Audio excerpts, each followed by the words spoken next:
नमस्कार। मनुष्यों के गडरिया कहानी के तीसरे भाग में आपका स्वागत है। उम्मीद करती हूँ इसका पहला वाला भाग, दूसरा वाला भाग और अब ये तीसरा वाला भाग आप ज़रूर लगातार देख रहे होंगे। और जिन लोगों ने इस कहानी का पहला भाग और दूसरा भाग नहीं देखा है, उसकी लिंक मैं अपने डिस्क्रिप्शन बॉक्स में ज़रूर दूँगी। वो आप खोल के ज़रूर देखिए या ऊपर आई बटन में ज़रूर दूँगी। तो आप मेरा पहला वाला भाग इस कहानी का, दूसरा वाला भाग ज़रूर देखिए और उसके बाद मेरे इस तीसरे भाग और अंतिम भाग का मज़ा लीजिए। गडेरिये से 3 शर्तें हारने के बाद मौलवी अब अपनी तरफ से चौथी शर्त रखने के लिए बोलता है। तो आइए देखते हैं कि मौलवी ये चौथी शर्त गडरिये को कौन सी देता है।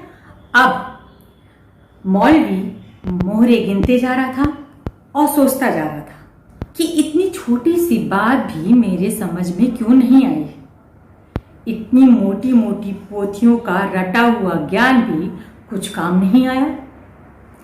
यदि इनकार भी करता हूं तो इतनी भीड़ में मेरी गद्द उड़ जाएगी और इस गवार से मात खाने के बाद तो मैं आसपास के इलाके में मुंह दिखाने लायक नहीं रहा हूं।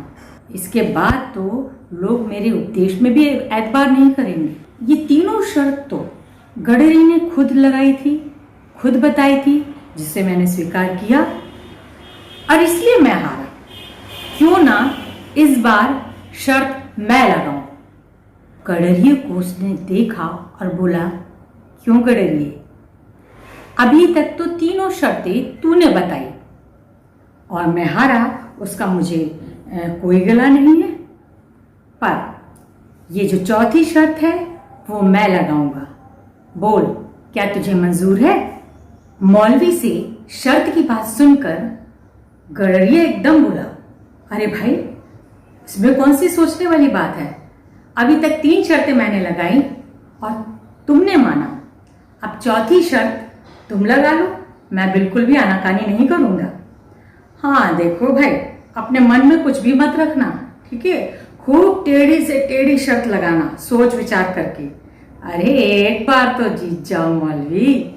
गडरिये के उकसाने पर मौलवी ने गडरिये से कहा कि भाई, ये जो शर्त है वो आसमान के सूरज को धरती पर उतारने वाले के लिए तो बहुत ही आसान है। और यदि तू इस बार मेरी शर्त जीत गया तो मेरे पास ये 400 जो मोहरे बची मेरी थैली में, वो भी तुझे देकर और थैली झाड़ लूंगा। अरे भाई, मैं ये तो लोगों के लिए ही इकट्ठा करता हूँ और लोगों पर ही लुटा देता हूँ। और जब आज खुदा तुझे जिताने पर ही तुला है तो मैं क्यों कसर रखूंगा भाई? मैं तो खुदा का गुलाम हूँ। अब गडरिया जो था मौलवी के ताने तो समझ गया, लेकिन अपनी बातों से वो उसको और शर्मिंदा नहीं करना चाहता था। उसने मौलवी से बोला, मौलवी, ना तो मैं किसी खुदा का गुलाम हूँ और ना ही किसी राम का दास।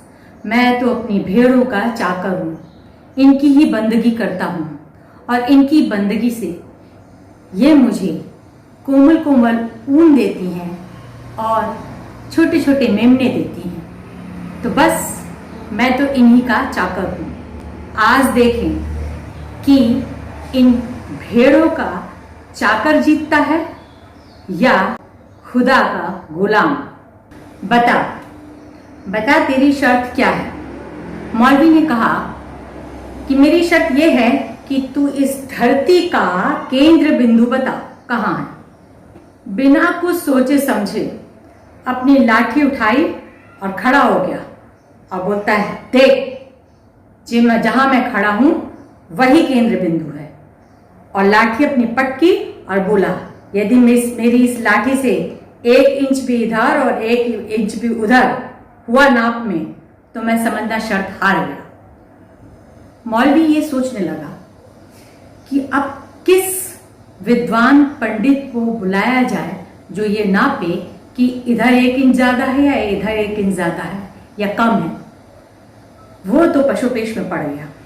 बिना जांच पड़ताल के गडरिये को गलत साबित करना भी ठीक नहीं होगा, ये सोचकर उसने अपनी हार स्वीकार कर ली और पूरी भीड़ के सामने उसे मोहरे देने के लिए अपनी थैली खोलने लगा। गडरिये ने पता नहीं क्या सोचा, उसने मौलवी की तरफ देखकर बोला, बस बस मौलवी, रहने दे।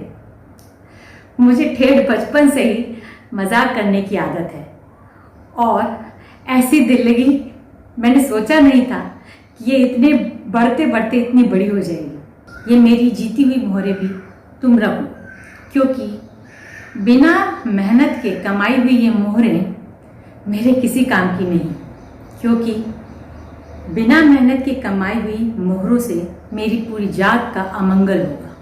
तो इसे तुम रख लो, पर हाँ, यदि मान सको तो एक कहना मान लेना मेरा, जिससे मैं तुम्हारा जिंदगी भर एहसानमंद रहूंगा।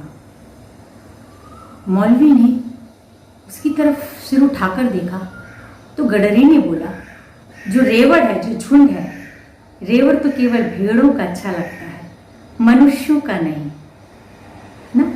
और जो मनुष्यों का जो रेवड़ होता है, मनुष्यों का झुंड, वो काफी नुकसानदायक होता है, उससे किसी का अच्छा नहीं होता। तो यदि तुम मेरी इतनी बातें मान लो तो तुम हारे हुए भी जीते कहलाओगे। राम राम। गडरी से अपनी मोहरे वापस लेते टाइम मौलवी के हाथ तनिक कांपे, गला भर आया और बोला, आज तेरी संगत से गडरिया मुझे एक नया ज्ञान प्राप्त हुआ है। मेरी आंखों की धुंध हट गई है।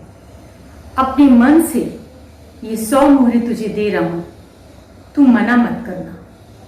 गडरी ने उसके हाथ में हाथ रखकर बोला, मौलवी, ले लूंगा। 6 महीने बाद मेरी बड़ी बिटिया का गौना है, तब आकर अपने मन से ले लूंगा। तू दे देना। अच्छा हाँ, तुझे न्योता भेजूंगा, भूलना मत आना। मौलवी एकदम आंखों से झरझर आंसू गिरने लगे उसके और बोलने लगा, दिल तक पहुंची हुई बात सोते में भी नहीं भूलती। मैं बिल्कुल नहीं भूलूंगा आना गडरिये। तेरा राम राम। बस गडरिये ने बोला, राम राम मौलवी, और निकल गया। आज गडरिये को ये लग रहा था कि आज वो पूरे विश्व की संपदा का मालिक हो गया है और वो खर्च करने से ही बढ़ती है। जी हाँ, संपदा खर्च करने से ही बढ़ती है, चाहे वो ज्ञान की हो या पैसे की। इस पूरी कहानी में गडरिये और मौलवी का जो द्वंद था वो आपने देखा और ये सीखा कि जो संपदा है, चाहे वो ज्ञान की हो या पैसे की, वो हमेशा खर्च करने से ही बढ़ती है। राम राम।